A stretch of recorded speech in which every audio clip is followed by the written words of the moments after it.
And welcome to everyone. Friends, आज की class में हम सीखेंगे कि what is case and how many kinds of cases and what is the use of case in our English grammar. तो चलिए start करते हैं। Which locates the position of a noun or pronoun in a sentence is called case। English grammar में जो भी noun या pronoun की position को लोकेट करता है वही हमारा केस कहलाता है। अब इंग्लिश ग्रामर में हमारे केसेस ये 4 टाइप्स होते हैं। फर्स्ट, नॉमिनेटिव केस और सब्जेक्टिव केस। इसे हम चाहे नॉमिनेटिव केस या सब्जेक्टिव केस दोनों नाम से जानते हैं। सेकंड, एक्यूजेटिव केस और objective case. Third is vocative case and fourth one is possessive और जेनेटिव केस। अब हम इनको थोड़ा सा एक्सप्लेनेशन के साथ में हम सीखते हैं। नॉमिनेटिव केस और subjective case. When a noun or a pronoun used as a subject of a verb, then it is called a subjective case। हम इनको एक एग्जांपल से समझने की कोशिश करते हैं।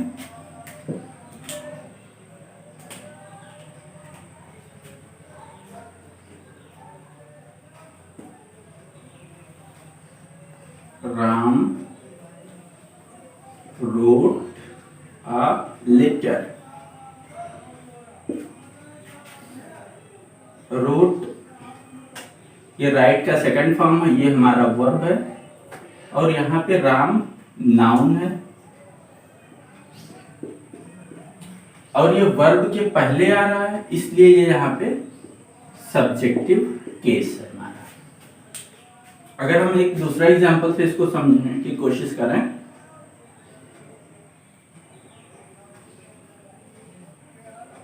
Ramesh works in a factory। Works यहाँ पे हमारा ये वर्ब है और रमेश ये नाम है, ये हमारा नाउन है और वर्ब के पहले आ रहा है, इसलिए यहाँ पे ये हमारा सब्जेक्टिव केस है। तो हम यहाँ पे समझे कि जो हमारा नॉमिनेटिव और सब्जेक्टिव केस जो भी होता है ये वर्ब के पहले आता है। अब हम सेकंड केस में समझते हैं एक्यूजेटिव केस और objective case. When a noun or a pronoun is used as an object in a sentence, then it is called objective case. For example,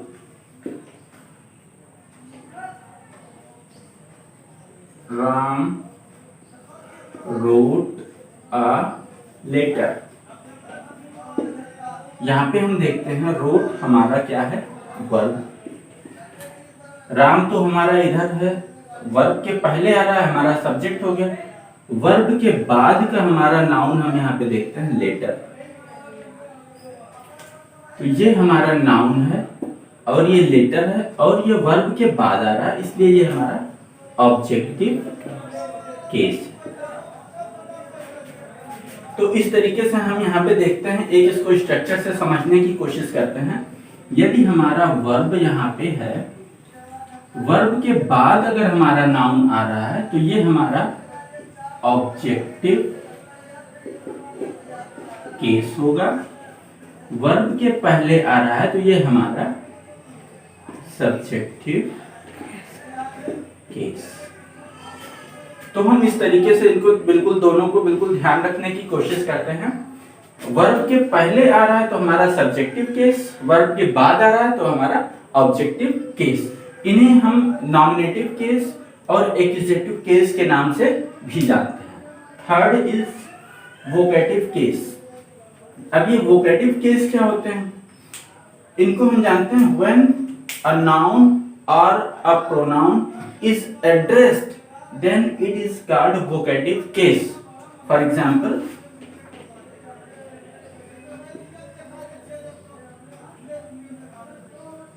Mohan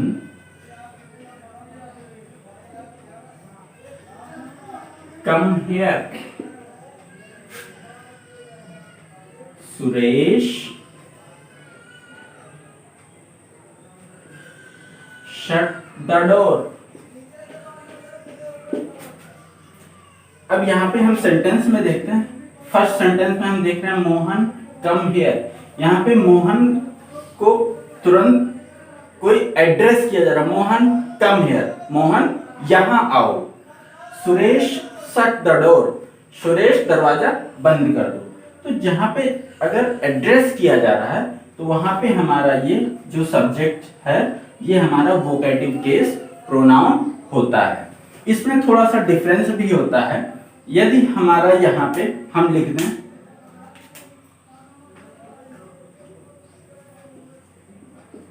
Mohan comes here,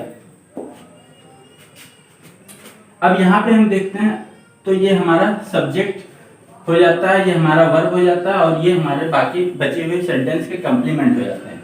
तो यहाँ पे जो यहाँ पे मोहन का कार्य है ये हमारा सब्जेक्टिव केस का काम कर रहा है।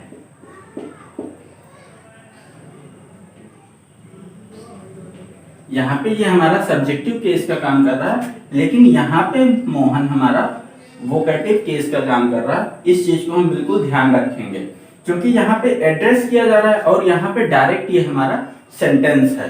तो ये दोनों में एक बेसिक डिफरेंस होता है। तीसरा वोकेटिव केस का एक क्वालिटी ये भी है कि वोकेटिव केस ज्यादातर ये हम नारेशन में पाते हैं। ज्यादातर ये हमारा वोकेटिव केस नारेशन में होता है और जहां पे भी ये एड्रेस किया जाता है हम वहां पे इसको देखते हैं। बाकी अगर यहाँ पे इस सेंटेंस से इसको हम कंपैरिजन करते हैं तो हम देखते हैं यहाँ पे कम्स हमारा ये वर्ब है और मोहन इसके ठीक सब्जेक्ट के रूप में इसका काम कर रहा है। तो यहाँ पे हमारा सब्जेक्टिव केस प्रोनाउन है, लेकिन इस केस में यहाँ पे ऐसा बिल्कुल नहीं है। ये इन दोनों में बेसिक डिफरेंस है। फोर्थ हम देखते हैं पोसेसिव केस और जेनेटिव केस। जैसा कि इसका नाम से ही स्पष्ट होता है, पोसेसिव मतलब possession, it shows possession. Possession मतलब कोई भी चीज अपने अंदर रखना, खुद में रखना। ये पोजेशन दो तरीके से हम शो कर सकते हैं, एक तो एपोस्ट्रोफी एस से, दूसरा ऑफ प्रीपोजिशन से। जब भी ये एपोस्ट्रोफी एस से पोजीशन शो होता है ये लिविंग थिंग के केस में होता है और ऑफ प्रीपोजिशन ये नॉन लिविंग थिंग के केस में पोजीशन शो होता है। फॉर एग्जाम्पल हम समझने की कोशिश करते हैं। राम्स कार,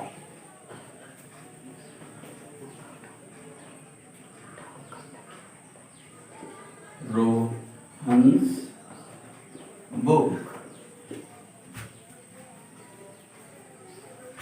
ये राम रोहन दोनों लिविंग थिंग्स हैं, तो इनके साथ में हम एपोस्ट्रोफी एस का तुरंत हम यूज कर लेते हैं। लेकिन अगर हमें यहाँ पे इधर लिखना है, हम इसको एक कोशिश करते हैं लिखने की।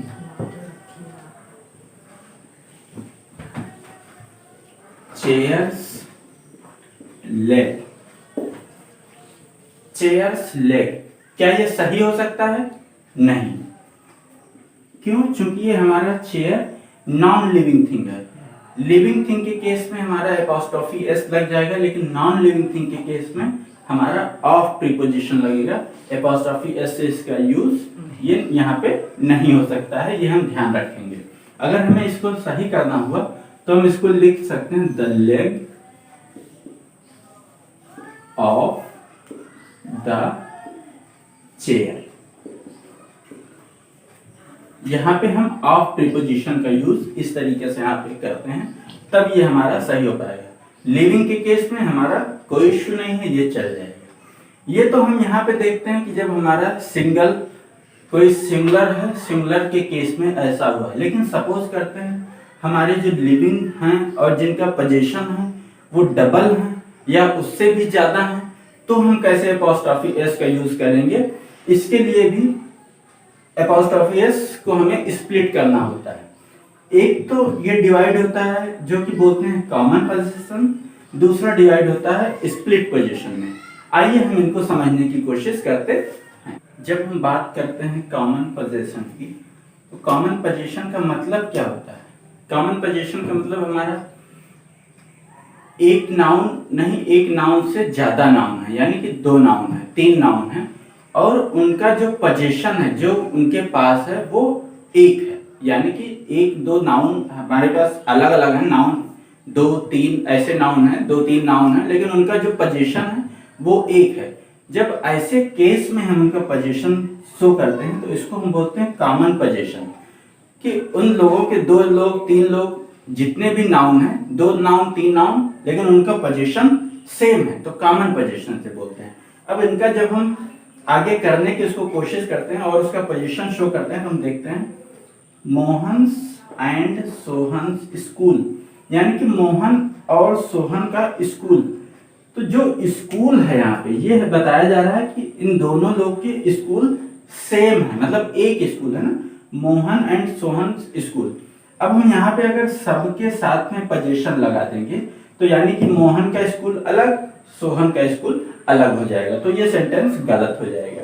अब इसको हमें अगर सही करना होगा तो हमें लिखना पड़ेगा मोहन, यहाँ पे अपॉस्ट्रोफी नहीं आएगा, डायरेक्ट, एंड सोहन्स स्कूल। बस एंड यहाँ पे हमारा कंजंक्शन बीच में आ रहा है और यहाँ पे लास्ट वाले के साथ हमारा अपॉस्ट्रोफी जुड़ जा रहा है। इसके बाद में जो भी हमारा कॉमन पोजीशन है वो हमारा इसके साथ में यहाँ आ जा रहा है। अब ये सेंटेंस हमारा बिल्कुल करेक्ट होगा। ठीक इसी तरीके से एक दूसरे सेंटेंस से हम इसको समझने की कोशिश करते हैं। मोहन एंड सोहन्स फादर, इसका मतलब हुआ कि दोनों लोग के फादर सेम है। मोहन एंड सोहन्स फादर, दोनों लोग के फादर सेम है। अगर फादर अलग अलग हों तो हमें लिखना पड़ेगा मोहन्स, फिर apostrophe and Sohan's father, right. लेकिन अगर फादर दोनों लोग का पोजीशन सेम है तो हमें बस एक के ही साथ में अपॉस्ट्रोफी लगा देना है, बाकी हमारा सेंटेंस सही हो। सेकंड हम देखते हैं स्प्लिट पोजीशन। हमारा स्प्लिट पोजीशन क्या होता है? यानी कि जो भी हमारे नाउन हैं, 1 2 3 जितने भी हमारे नाउन हैं, सारे नाउन का पोजीशन भी अलग अलग होगा।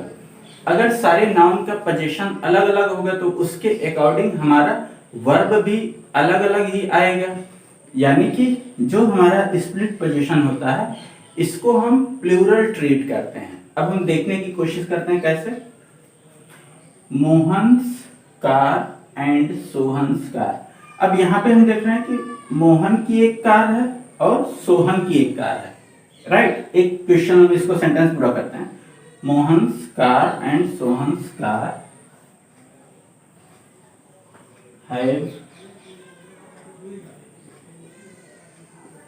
or has been sold।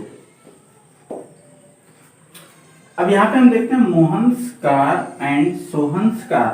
अब कार देखिए, एक मोहन का है एक सोहन का है, इसका मतलब कार हमारी 2 है। जब कार 2 है तो हमारा यहाँ पे कार के अकॉर्डिंग हैव, क्योंकि हैव अब प्लूरल हो गया हमारा कार, तो हैव आ जाएगा, हैज हमारा नहीं आएगा। Mohan's car and Sohan's car have been sold, बिल्कुल करेक्ट सेंटेंस अब हमारा होता है। इसको अगर हम छोटा करना चाहें तो हम इस तरीके से इसको लिख सकते हैं, मोहन एंड सोहन्स, यानी कि मोहन की एंड हमारा कंजंक्शन लग गया, सोहन्स सोहन की। अब जहां पे हमारा कार था तो वहां पे ठीक कार को हमने प्लूरल बना दिया। देखिए यहाँ पे कार सिंगुलर था, यहाँ पे कार सिंगुलर था, लेकिन यहाँ पे कार हमने प्लूरल बना दिया। तो हम इसको सेंटेंस पूरा लिख सकते हैं, Mohan and Sohan's cars have been sold. तो इस तरीके से हम इसमें देखते हैं कि ये हमारा, अगर हम स्प्लिट करने की कोशिश करते हैं तो हमारा ये इस तरीके से बिल्कुल स्प्लिट होगा और यहाँ पे हम इसको प्लूरल के रूप में ही ट्रीट करेंगे। अब सपोज करते हैं ये तो हमारा कार है, ये हमारा काउंटेबल है, लेकिन अगर हमारा यहाँ का जो ये पोजीशन है, जो स्प्लिट पोजीशन है, ये हमारा काउंटेबल ना हो के अनकाउंटेबल हो। ये तो हमारा काउंटेबल है, कार को हम गिन सकते हैं, तो ये हमारा काउंटेबल ना हो। लेकिन अगर ये कार हमारा अनकाउंटेबल हो तो उस केस में क्या होगा?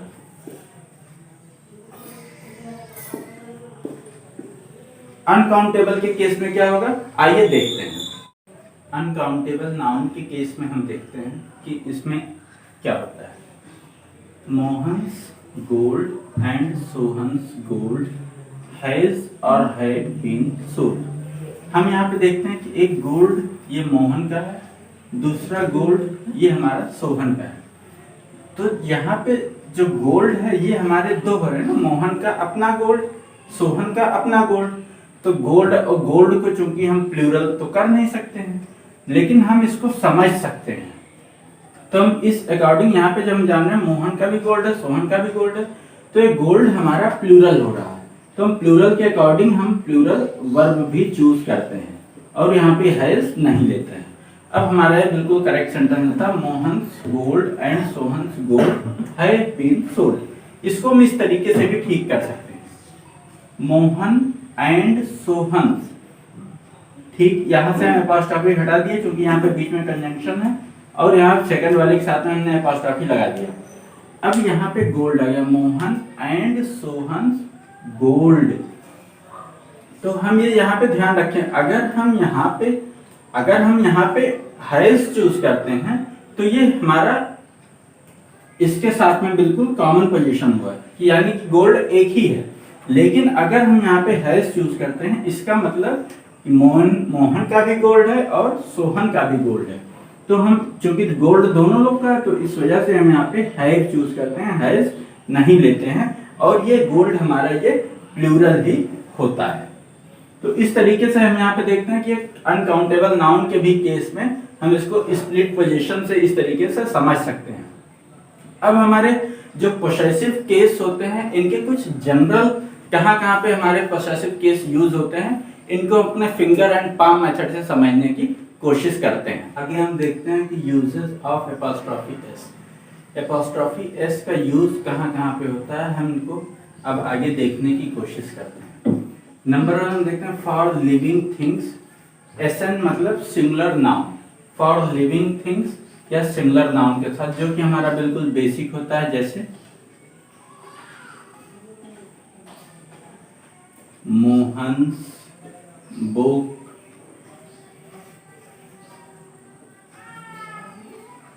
राम्स पेन। ये सारा चूंकि देखिए लिविंग है, फॉर लिविंग थिंग्स, और ये सिंगुलर है, इसके साथ में जब भी हम ये इस तरीके से अपॉस्ट्रोफी का यूज कर लेते हैं। सेकंड हम देखते हैं एस एंडिंग प्लूरल नाउन। ऐसे हमारे प्लूरल नाउन के साथ हम अपॉस्ट्रोफी कैसे यूज करते हैं जो कि एस से एंड हो रहे हैं। अब उनको देखने की कोशिश करते हैं। BOYS boys, hostel. अब यहाँ पे देखिए बॉयज मतलब ये बॉय नहीं, बॉयज है लड़कों का, और अपॉस्ट्रोफी भी इसमें लगाना है। तो हम बस इसके साथ इसके बाद में हम एस नहीं लगाएंगे, अगर हम इसके बाद एस लगाएंगे वो गलत होगा। तो हम डायरेक्ट इसको लिखेंगे boys apostrophe hostel, girls apostrophe college. इसका मतलब बॉयज हॉस्टल, गर्ल्स कॉलेज। यहाँ पे अब दोबारा अपॉस्ट्रोफी लगाने की जरूरत नहीं है। थर्ड हम देखते हैं without S ending plural noun. कुछ हमारे ऐसे होते हैं प्लूरल नाउन जो कि लास्ट में बिना एस लगाए एंड होते हैं, तो उनका हम प्लूरल कैसे बनाते हैं, जैसे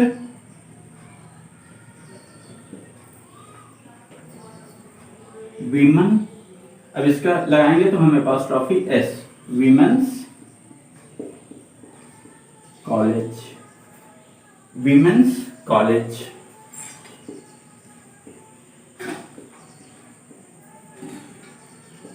मेंस वियर, हम अक्सर ये देखते हैं मेंस वियर। तो यहाँ पे क्योंकि देखिए ये प्लूरल भी है, लेकिन अब यहाँ पे कुछ भी ऐसा नहीं, तो हम अपॉस्ट्रोफी के साथ में हम डायरेक्ट हम एस लगा सकते हैं, तो इसमें कोई भी बाउंडेशन नहीं होता। लेकिन अगर जो ऑलरेडी प्लूरल हो रहा है, इसके बाद में अगर हम अपॉस्ट्रोफी फिर एस बार बार वो रिपीटिशन हो जाएगा, तो उस रिपीटिशन को बचने के लिए हम ऐसा करते हैं। फोर्थ हम देखते हैं विद हिसिंग साउंड नाउन। कुछ हमारे नाउन ऐसे होते हैं जो कि हिसिंग साउंड, लास्ट में हिसिंग साउंड आता है, तो उनका हम कैसे करते हैं, जैसे महेश, अब लास्ट में महेश, अब इसका अपॉस्ट्रोफी लगाएंगे तो बस महेश बुक। हम ये नहीं लिखेंगे यहाँ पे कि महेशेस, गलत हो जाएगा, महेश बुक। एक दूसरा हम देखते हैं मनीष अपॉस्ट्रोफी क्लास, बस यहाँ पे एस लगाने की जरूरत इसके आगे ज्यादा नहीं है। महेश अपॉस्ट्रोफी लगा दिए बुक यानी कि महेश की बुक, मनीष अपॉस्ट्रोफी लगा दिए क्लास यानी मनीष की क्लास। बस इतना ही हम इसको कर लेते हैं। नेक्स्ट हम देखते हैं विद पर्सोनिफाइड थिंग्स। अब ये पर्सोनिफाइड थिंग्स क्या होते हैं, हम कभी कभी ये देखते हैं कि किसी चीज को इस तरीके से रिलेट करते हैं, किसी वस्तु को, किसी थिंग्स को या किसी प्लेस को, कि वो बिल्कुल वहां उस स्थान को ना लेके हम वहां के लोगों के बारे में इंडिकेट करते हैं, लेकिन हम नाम लेते हैं उस स्थान का। तो ऐसे केस को हम बोलते हैं पर्सोनिफाइड। पर्सोनिफिकेशन वो एक अलंकार होता है और उसी से यहाँ पे लिया गया है, तो इसको हम देखने की कोशिश करते हैं। जैसे हम यहाँ पे लिखते हैं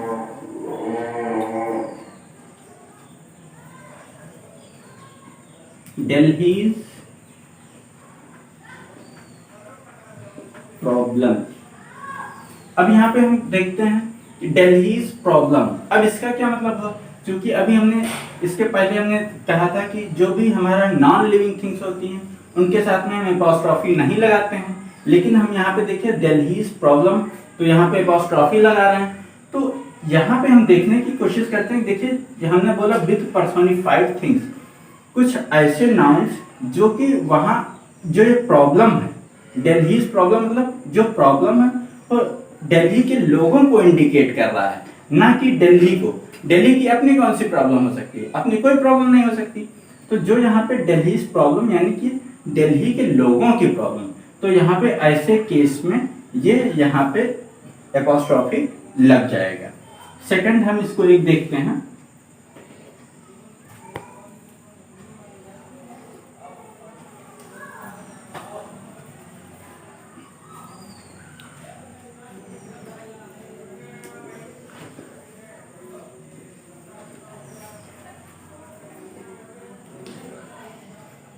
अयोध्या कंडीशन। अयोध्या कंडीशन, तो यहाँ पे जो अपॉस्ट्रोफी हम लगा रहे हैं ये अयोध्या के लोगों की कंडीशन यहाँ पे बता रहा है। तो इस तरीके से हम देखते हैं कि जो भी हमारे पर्सोनिफाइड थिंग्स होते हैं उनका भी हम इस तरीके से अपॉस्ट्रोफी बना देते। देखते हैं विद कंट्री, कंट्री के साथ में भी हम अपॉस्ट्रोफी का यूज कर लेते हैं, जैसे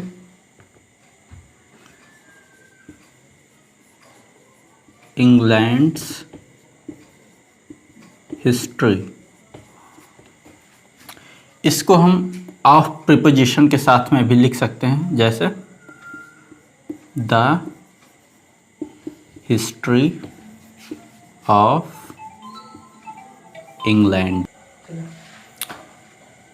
इसको हम इंग्लैंड से हिस्ट्री को द हिस्ट्री ऑफ इंग्लैंड भी हम साथ में लिख सकते हैं। नेक्स्ट हम देखते हैं हेवनली बॉडी, जो भी हमारा स्वर्ग का होता है यानी कि जो यूनिक थिंग्स होते हैं उनके साथ में भी हम अपॉस्ट्रोफी का यूज कर लेते हैं, जैसे द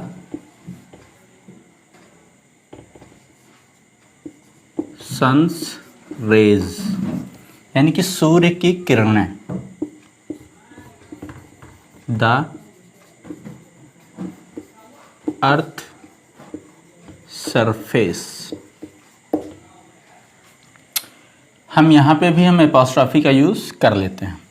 नेक्स्ट हम देखते हैं विद टाइम एक्सप्रेसिंग वर्ड्स, ऐसे वर्ड्स जो कि टाइम एक्सप्रेसिंग होते हैं उनके साथ में भी हम अपॉस्ट्रोफी का यूज़ करते हैं, जैसे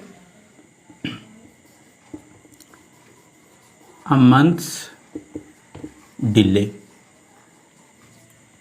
एक महीने की देरी, अ वीक्स हॉलीडे,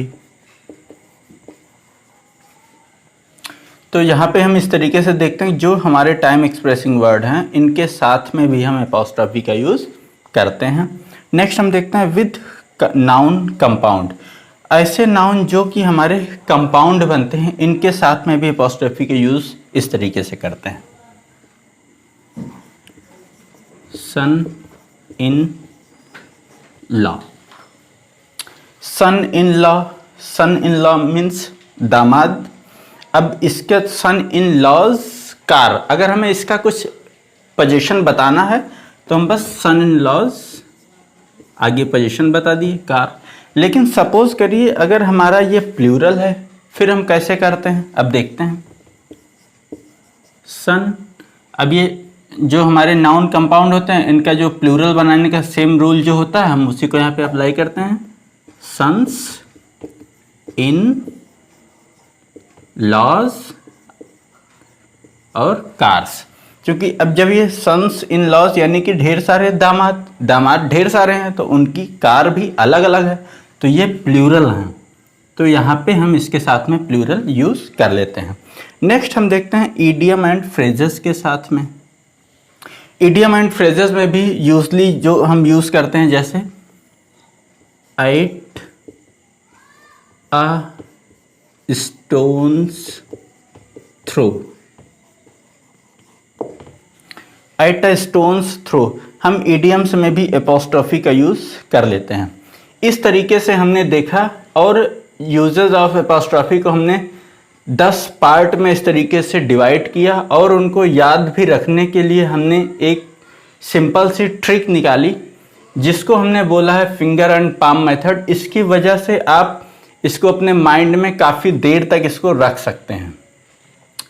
तो आज की वीडियो में बस हम इतना ही रखते हैं। यदि आपको हमारी क्लास अच्छी लगी आप वीडियो को लाइक कीजिए, चैनल को सब्सक्राइब कीजिए और अपने फ्रेंड्स में शेयर कीजिए।